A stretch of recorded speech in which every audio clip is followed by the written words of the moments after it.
This is my two favorite librarians. I'm Denise Corey. I'm Chantel Taylor, and today we're talking about reading what makes you happy.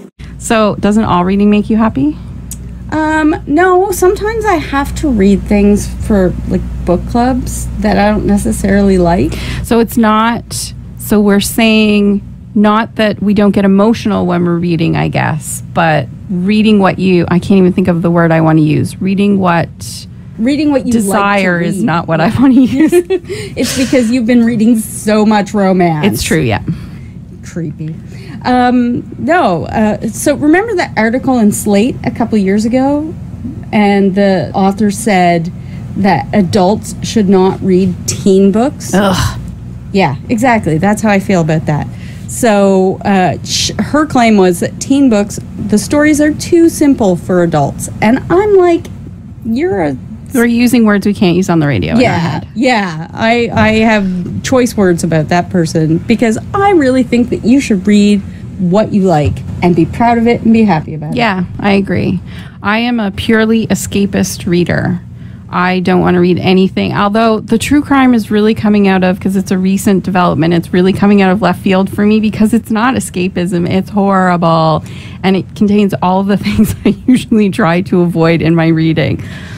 I'm a terrible person. Chantel has been reading a lot of true crime. I'm listening to podcasts. And when she leaves my house, as soon as she gets in the car and drives away, I text her and say, and then she was never seen again for my own entertainment. Yeah. But it's because you keep talking to me about true crime and I hate it. I'm not going to read true crime. That's fine. That's fine. But I think I'm also a romance reader, which is, and I did a presentation, so I've been sort of rereading and reading new things, and it's like polar opposite. I don't know what it says to me that the main things on my list are like romance and true crime. I don't know if that's a good thing.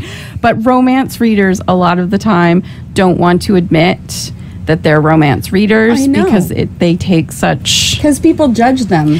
And a lot of people think... Read what you like. And I've had people say to me, my friend Stacy said to me once, I don't understand why you're not losing brain cells reading this stuff. But that's what people think of it. No, I think you should read what you want. Read romance, read smut, read true crime. I like to read cookbooks. Depressing Canadian fiction. Yeah. Read magazines. Or dead body books. My mom loves a good dead body book. By that I mean mysteries. Or those cozy mysteries with the crazy punny titles. Oh, what was it the other day? Assaulted Caramel. So, I mean, yeah, read what makes you happy and be proud of it, and don't, feel like you have to explain yourself to anyone. I also don't read anything I don't want to read. Even for my work book club, once I get to a certain point, I'm just like, no, my life's too short now. I spent a whole portion of my life not even knowing there were books because my family are not readers. And I've only maybe got 40 years left. Am I wasting it on that? It's true, because I think I probably have about... You've figured out how many books you have left. I think I have about 3,500 books left in my life if I keep reading at around 100 books a year. And that, to me, then it's like, is this book going to make the cut? Yeah. Should I keep reading it? Because there's so many things that have already gone by that we haven't read, and so many good things coming. Well, I've said before, my list of books I want to read is well over 200. And that doesn't even include the ones that I just see and go, oh, that cover is shiny, and pick it up and read it. So what are you reading right now? So I'm not going to talk about a true crime book. I'm actually going to talk about a romance. Romance or true crime? So I'm rereading, this is another reread from Sarah MacLean, who I love, and I talked about her on my author crushes. So before I went on vacation, I read her latest book called The Wicked and the Wallflower, and I didn't love it, and I'm really upset about it. I didn't love it. And maybe I wasn't in the right frame of mind. Maybe I should have saved it for vacation, but it just came in and I didn't want to hold it up. I wanted to make sure it got out to people. So I'm rereading one of my favorites by her, which is called One Good Earl Deserves a Lover. And she has punny titles, She does have punny titles. And it's about a young lady. It's kind of a really convoluted plot, and there's maybe plot elements I don't want to mention on the radio. But so you're saying it's a little bit smutty. Well, yeah, Yeah, it's a little bit smutty. But she goes to an acquaintance of her sister's husband, and Pippa, that's her name, she's a scientist, and she's engaged, and she basically says, not to the friend of her husband's. And it's like Victorian London. Yes, yeah, it's I've historic heard her romance. this before. Historical romance. And she basically says, look, I've read the books, but I don't really understand how things work on the wedding night, and I want you to show me. And hijinks That ensue. sounds like an excuse.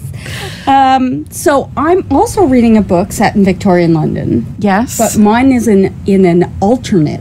I did see Victorian when I was London. at your house that you were reading. I'm reading Soulless by Gail Carriger, and it's the first book in the Parasol Protectorate series. And it's good. So this alternate Victorian London, supernatural people are normal, so there's vampires and werewolves, and everybody knows about them. There's ghosts, and they're talking about them over breakfast, so It's like a regular steampunk, thing. because there's also like dirigibles. Is that pronouncing that right? And like mechanical butlers and stuff like that. And the main character is Alexia, and she's a spinster. I feel like she's all of like 22, Yeah. so obviously way too old to get married now. But I mean, quite obviously, she's a spinster for a reason. I mean, she is Italian in Britain, and I mean, they keep talking about her prominent nose too. Yeah.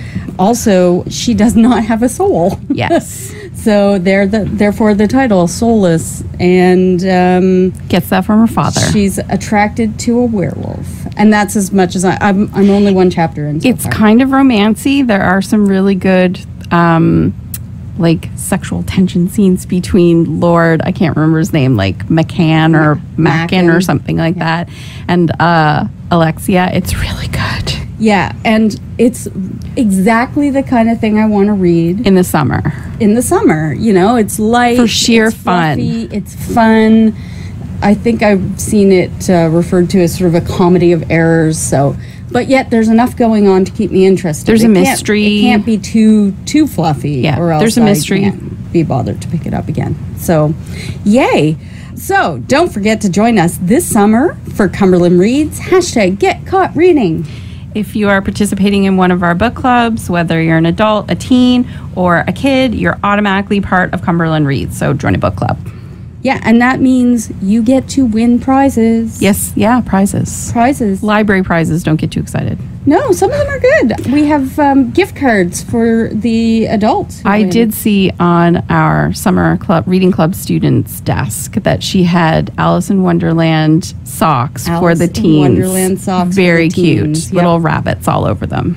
You can also participate by tagging us on social media. We're on Facebook, Twitter, and Instagram, and you can find our handles for these on our website. What's our website, Chantel? It is www.cumberlandpubliclibraries.ca. You're making fun of me. I am totally. And if you see us around the county, because we're going to be at Harborfest, Yes. you can come up to the library table there, show us your library card, any library card, Yep. Doesn't have to be Cumberland, can be any card from anywhere in the world. or show us what you're reading, and we'll give you one of our exclusive library buttons. Yes. And reading doesn't have to be a book. It could be what you've got on your phone. Yeah. I Because read we on my have phone. books, on our phones all the time. Yeah. I have no idea what we're talking about next week. I don't know if we decided yet. I think we might be. It's going to be a mystery. See you next week. Bye.